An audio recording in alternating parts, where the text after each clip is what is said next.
The full extent of the damage is still being assessed as authorities in Queensland start to take stock after last night's ordeal. Communities around Innisfail are the worst affected, some areas reporting up to 90% of buildings damaged. News from isolated townships is only just filtering through, with emergency crews reaching them only in the past hour.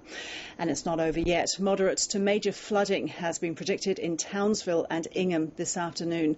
Lisa Maksimovic reports.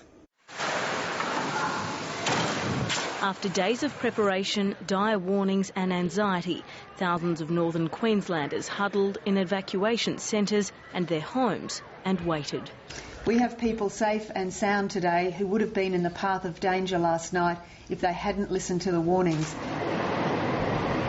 Cyclone Yasi struck Mission Beach at midnight with the violent force of a Category 5. Winds at its core reached 290 kilometres an hour. It was a very strong storm, and our observations confirm that in terms of both storm tide, wind and rain observations. So it was definitely a very significant system and much in line with our forecasts from the last couple of days. Roofs were torn from buildings, power lines literally snapped and trees were uprooted as the system leapt from one town to another. Among the hardest hit, Tully, Silkwood, Innisfail and Cardwell.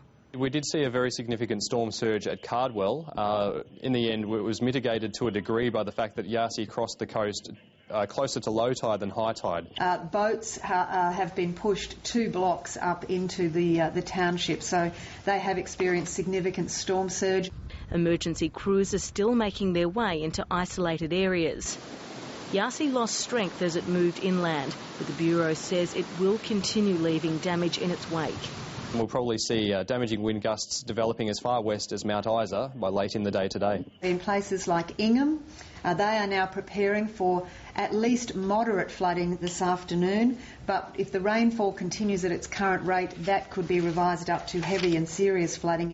Residents are being warned to wait for the all clear before venturing outside. Evacuation centres will remain in lockdown until after the threat of a second storm surge has passed. Lisa Maksimovic, ABC News, Brisbane.